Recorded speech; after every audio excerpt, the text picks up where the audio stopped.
It's the news many of us have been hanging out for. Queensland open for Christmas. When we are 80% fully vaccinated, travellers from an interstate hotspot can arrive by road or by air. They must be fully vaccinated. No quarantine will be required. A deadline for Queenslanders to get vaccinated before we expect COVID to start arriving here, the 17th of December.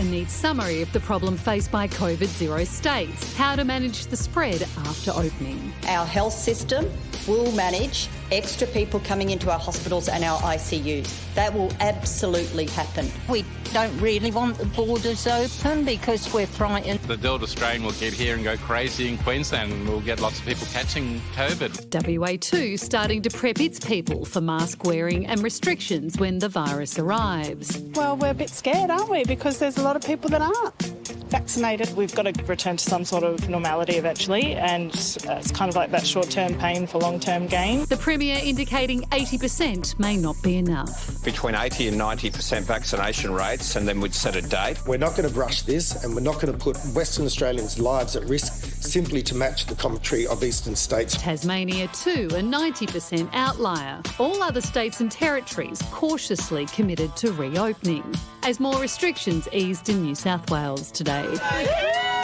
Victoria just a couple of weeks behind. We're now hurtling towards our 70% and 80% double dose targets, and the pace, if anything, is starting to increase. COVID-free states now finally preparing to live with the virus. For almost 600 days, for nearly 2 years, we have kept the virus out of Queensland. Those days will soon come to an end. Epidemiologist Professor Nancy Baxter joins us once more. Nancy, Queensland joining the national plan, confirming that it will reopen its border. Do you think it's a good idea? Well, I think they need to reopen at some point, and I think what they're doing is trying to allow families to reunify at Christmas time, but also kind of telling people the date by which they have to get vaccinated if they want to maintain all of the freedoms that they currently have, because they've been living pretty freely. When they start to open their border, they're going to get more cases of COVID, and so there's going to be circulating COVID, so they'll have to be more concerned about that. I was a bit surprised that they've gone down that route and wondered how people in Queensland feel about it, the idea of COVID coming into their state. Do you think places like WA should follow the same and set a vaccination deadline?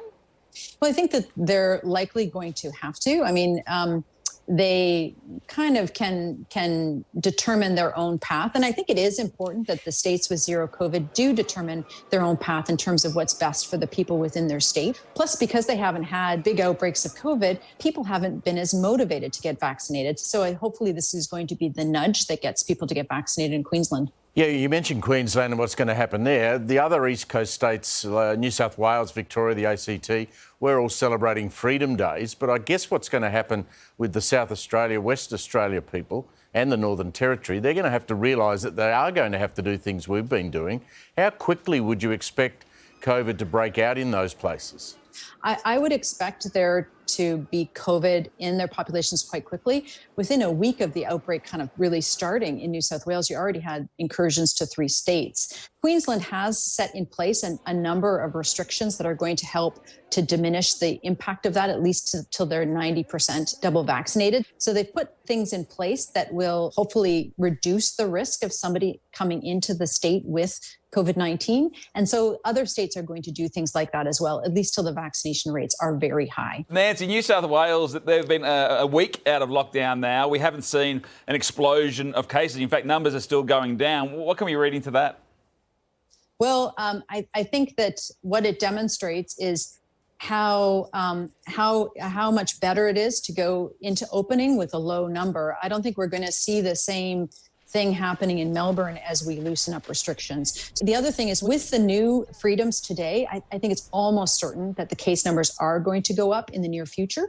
But hopefully, if everyone in New South Wales isn't trying to do everything in the laundry list of freedoms every day, if they're using their head and kind of doing what's safe for their community, hopefully it'll be manageable. Like, fingers crossed. You have a very well-behaved cat. I didn't even notice the cat. Yeah, just see the bag. Like, that takes a lot of confidence. I thought that was a throw rug. I believe that's the cat's name. No, it takes a lot of confidence to do an interview with it in the background and just not expect that it will do anything to interrupt. Her name's Cherry Pie, and she is adorable, so she's well behaved. Oh, indeed. Well, congratulations to you on having Cherry Pie, and thank you very much for speaking to us. Thank you. From expert opinions to in-depth analysis and reporting, the Project YouTube brings you the biggest stories from Australia and around the globe. Hit the subscribe button now for news delivered straight to your feed.